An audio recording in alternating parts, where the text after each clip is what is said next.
All right, guys, welcome back to another episode of the Miata rebuild refresh series, I guess you could say. Today we're going to be doing SadFab, Delrin, and Poly front control arm bushings. I already have Delrin in the front upper control arms, but I need some spacers to kind of make them right. So Sean sent me these little spacers to get everything squared away. Otherwise, we're doing a Racing Beat front sway bar, which you can see right here. I have a Flying Miata bar in the front right now, and I'm gonna swap it out for this one. I think this one should give me the balance that I need. Let's see, oh, this is the 1.125 bar, so it's not the 1.25 bar, which means it's a little softer, which is a good thing because I need more front grip. I don't know how far we're gonna get with this episode, so there might be multiple parts to this. I'm not really sure yet. It may end up being one super long episode, but there's actually a lot of stuff that's going into the front end of this car, so I don't know how the timeline is gonna work out in terms of me posting this. I'm gonna do a whole bunch of stuff all at once. So I'm doing a big brake kit, bushings, knuckle swap, front sway bar, and that should be it, but I'm not quite sure. My calipers are out getting powder coated right now, so I don't know how that's gonna work in terms of the timeline. I may end up putting the stock brakes, the existing big brake kit back on the car to roll it around. I don't know yet. Anyway, I'm gonna get started. I'm gonna turn to the car, take the wheel off, and see what's going on.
All right, guys, the whole control arm assembly is out with the knuckle. My upper control arm is pretty, there's no play in it, but it's just super loose. So I'm gonna go ahead and probably replace this one, well, on both sides.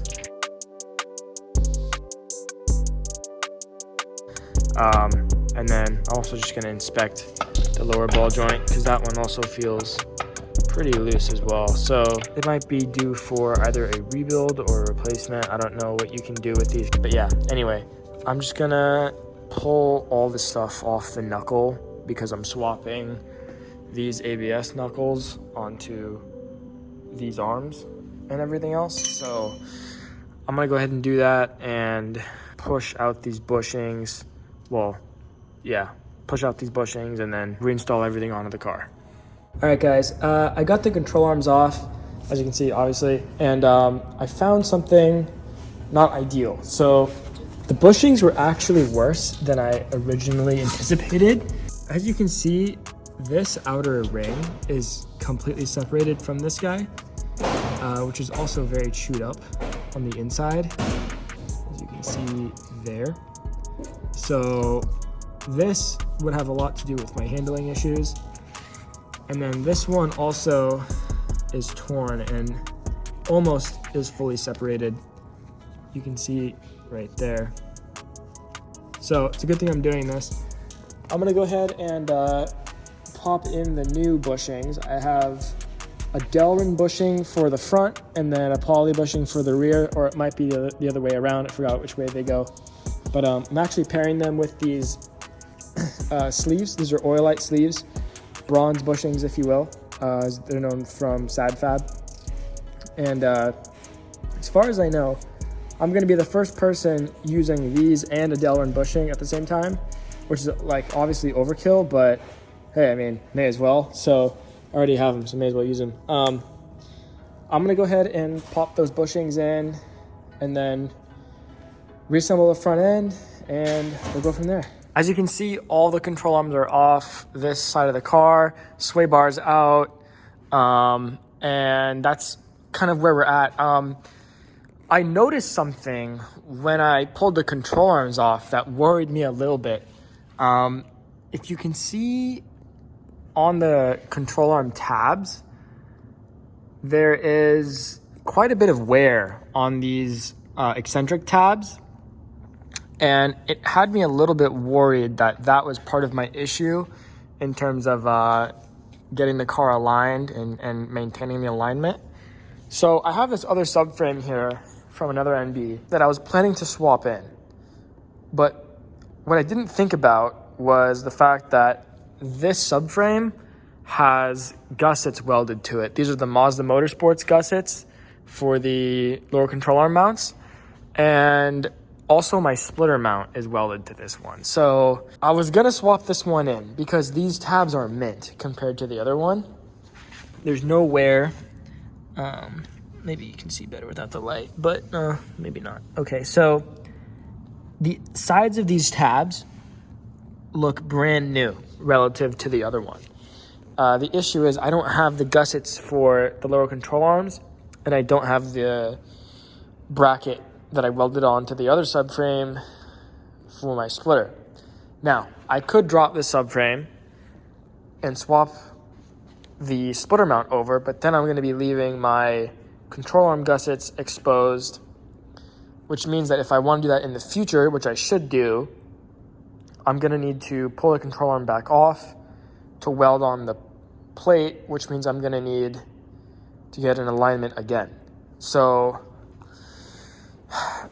I'm not really sure what to do about this. I did go ahead and measure the distance between these tabs here, and it's not that bad. Well, this one isn't that bad compared to this one, but it is like definitely worn. And this subframe has been through like a lot. Like you can see just kind of where all the paint's been missing, and it's just, I don't know. I mean, it's true, it's straight.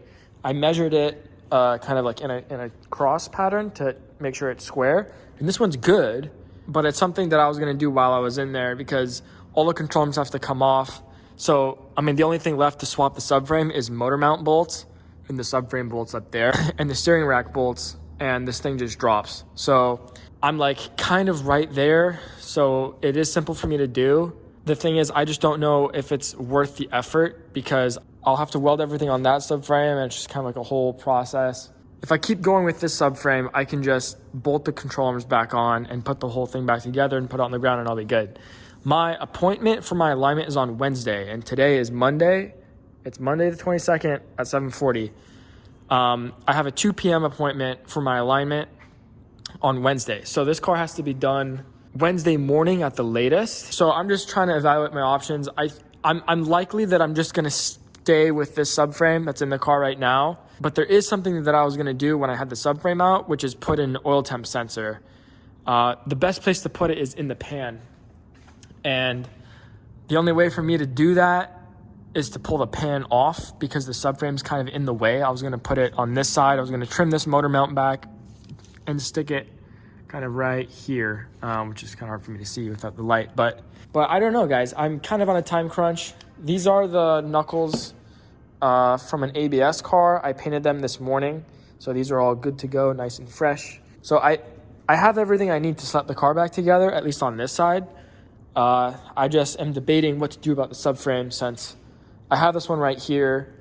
The subframe is pretty much all the way out already since all the arms are off, and it'll give me a chance to put in the oil temp sensor, but all of that is more work, even though it's less work than it would have been prior to this, if that makes sense. So I'm just trying to figure out what to do with the time that I have to get the car done. So yeah, that's about it for now. I'll keep you guys posted as to like what I decide to do. Obviously, it's going to be a bit of work either way. So if I don't decide to swap the subframe, I'm just going to pull the other side apart and then get all the parts swapped over and get the bushings in. I haven't even done that yet, which is the whole reason why I'm doing this in the first place, and to replace the control arm bushings. But anyways, I'll keep you guys posted, and I'll let you know what I decide to do.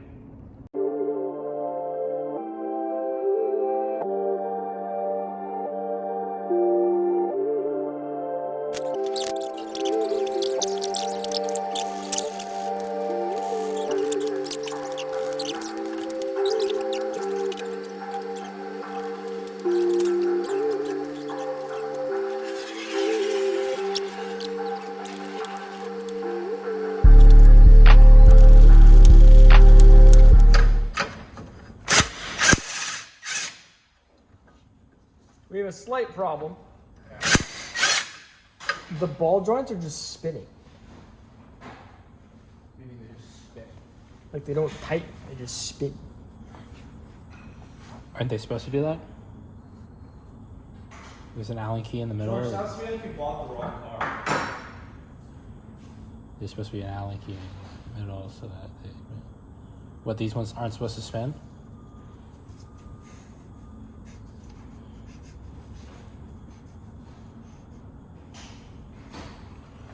I'm actually going to Sonoma alone.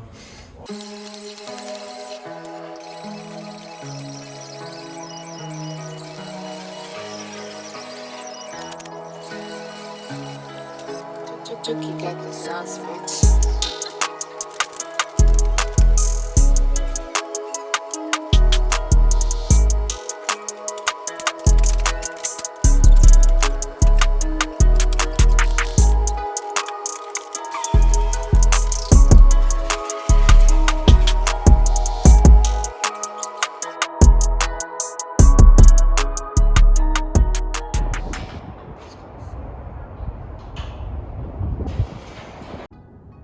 All right, guys, car is back on the ground, finally.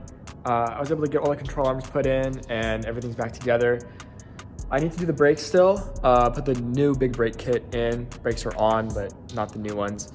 But that's gonna be for tomorrow. So far, I have everything done, alignment's done. I was able to get there just in time, which is cool. Tomorrow's job is gonna be putting on the big brakes. I have to bleed the cooling system. By bleed, I mean flush, because this is nasty coolant in there and I wanna get rid of it.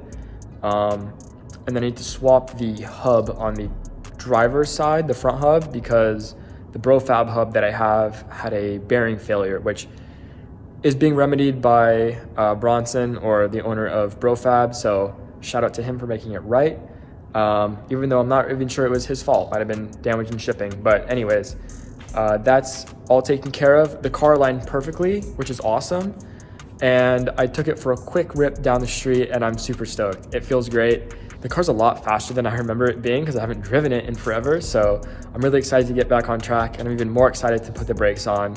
I've been sitting on these for a while, but haven't had a chance to put them on until now. So other than all of the mechanical stuff, I need to give this thing a wash because if you can't tell, it's freaking nasty. And then I need to put some stickers on it from Turn 9 Automotive just to kind of rep the shop that's been letting me use their facility and is now my employer. So anyway, I'll talk to you guys in either in another video, or I might just extend this into tomorrow, which won't make a difference to you guys. But anyways, in the case that this is the last part of this video, I'm gonna close it out by just saying, if you guys want to see this car run on the track after all of this, go ahead and click that subscribe button, leave a like down below, leave a comment. That really helps the algorithm and stuff. So if you want to see more content with this car and anything else that I do, go ahead and do all that YouTube stuff. All right, guys, till next time.